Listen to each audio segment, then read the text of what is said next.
लोकसभा बांसगांव गोरखपुर जिले के अंतर्गत आने वाली दूसरी लोकसभा सीट बांसगांव है। ये सीट 1962 में अस्तित्व में आई थी। 80 लोकसभा सीटों में बांसगांव सीट संख्या 67 है। ये सीट अनुसूचित जाति के लिए आरक्षित भी है। इस सीट पर श्रीनेत राजपूतों का दबदबा है, लेकिन दलितों के बड़े नेताओं में शुमार महावीर प्रसाद यहीं से 4 बार चुनाव जीते। महावीर प्रसाद का नाम प्रदेश के बड़े नेताओं में शामिल किया जाता है। अगर बात करें इस सीट के लोकसभा इतिहास की, तो यहाँ अब तक 15 बार लोकसभा चुनाव हुए हैं।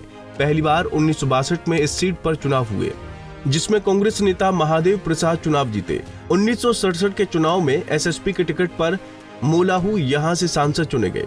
वहीं 1971 के चुनाव में कांग्रेस के राम सूरत यहाँ से सांसद बने। 1977 भारतीय लोकदल के पेरंगी प्रसाद यहाँ से सांसद बने। 1980 के चुनाव में महावीर प्रसाद कांग्रेस के टिकट पर चुनाव जीते। इसके बाद 1984 और 1989 के चुनाव में भी महावीर प्रसाद यहाँ से सांसद चुने गए। 1991 के चुनाव में यहाँ बीजेपी ने एंट्री मारी और राजनारायण यहाँ से सांसद बने। 1996 के चुनाव में समाजवादी पार्टी की सुब्रावती देवी यहाँ से चुनाव जीती। 1998 और 1999 के चुनाव में बीजेपी के राजनारायण सांसद बने। 2004 के चुनाव में महावीर प्रसाद चौथी बार कांग्रेस के टिकट पर चुनाव जीते। वहीं 2009 और 2014 और 2019 के चुनाव में बीजेपी के कमलेश पासवान सांसद बने। इस लोकसभा सीट के अंतर्गत 5 विधानसभा सीटें आती हैं, जिनमें 2 सीटें देवरिया जिले से ली गई हैं और 3 सीटें गोरखपुर जिले से। देवरिया जिले के अंतर्गत आने वाली सीटें रुद्रपुर और बरहज हैं। वहीं चौरी चौरा, बांसगांव और चिल्लू पार सीटें गोरखपुर में आती हैं। 2022 के विधानसभा चुनाव में भाजपा ने सभी पार्टियों का सुपड़ा साफ करते हुए 5 सीटों पर कब्जा जमाया था। 2019 में हुए लोकसभा चुनाव में बांसगांव सीट पर कुल मतदाताओं की संख्या 17,27,798 थी, जिनमें पुरुष मतदाताओं की संख्या 9,47,139 थी, जबकि महिला वोटरों की संख्या 7,80,564 थी। वहीं ट्रांसजेंडर वोटरों की संख्या 95 रही। एक नजर पिछले लोकसभा चुनाव के नतीजों पर डालें तो साल 2019 में इस सीट पर बीजेपी के कमलेश पासवान ने जीत की हैट्रिक लगाई थी। कमलेश पासवान को कुल 5,46,673 वोट मिले थे। वहीं बसपा के सदल प्रसाद 3,93,205 वोटों के साथ दूसरे स्थान पर रहे थे, जबकि पीएसपी के सुरेंद्र प्रसाद भारती को 8,717 वोट मिले थे, जो तीसरे स्थान पर रहे।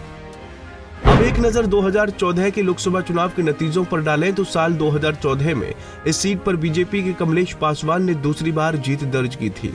कमलेश को कुल 4,17,959 वोट मिले थे, जबकि दूसरे नंबर पर बसपा के सदल प्रसाद रहे।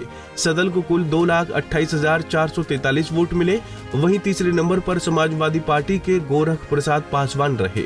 गोरख प्रसाद को कुल 1,33,675 वोट मिले। साल 2009 की बात करें तो बीजेपी के युवा नेता कमलेश पासवान पहली बार यहां से सांसद चुने गए थे। इस चुनाव में कमलेश को कुल 2,23,011 वोट मिले।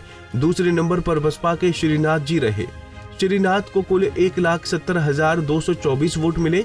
वहीं तीसरे नंबर पर सपा के शारदा द्विवेदी रहे।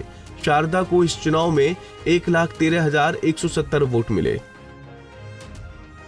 साल 2004 के लोकसभा चुनाव में कांग्रेस के महावीर प्रसाद यहां से चौथी बार सांसद चुने गए। इस चुनाव में महावीर प्रसाद को कुल 1,80,388 वोट मिले।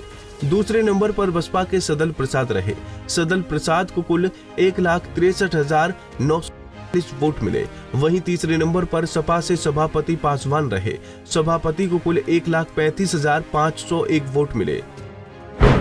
बांसगांव लोकसभा सीट उत्तर प्रदेश की 67 नंबर सीट है। बांसगांव सीट पर जाति समीकरणों की बात करें तो इस सीट पर सबसे ज्यादा मतदाता अन्य पिछड़ा वर्ग के बताए जाते हैं। एक अनुमान के मुताबिक इनकी संख्या करीब 8,34,000 है, जबकि 2,05,000 मतदाता अनुसूचित जाति के हैं। वहीं सवर्ण मतदाताओं की संख्या भी करीब 5 लाख है और 1.5 लाख की मुस्लिम मतदाता भी हैं।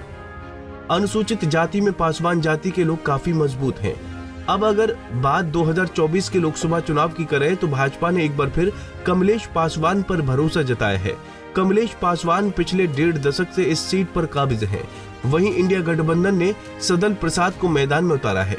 सदल प्रसाद बीते 1.5 दशक से इस सीट पर बसपा के टिकट पर चुनाव लड़े हैं, लेकिन हमेशा ही उन्हें हार का मुंह देखना पड़ा है। Bureau report, Punjab Kesari TV. हमसे जुड़े रहने के लिए हमारे YouTube चैनल को सब्सक्राइब करें और नई वीडियो की नोटिफिकेशन के लिए बेल आइकॉन को दबाएं।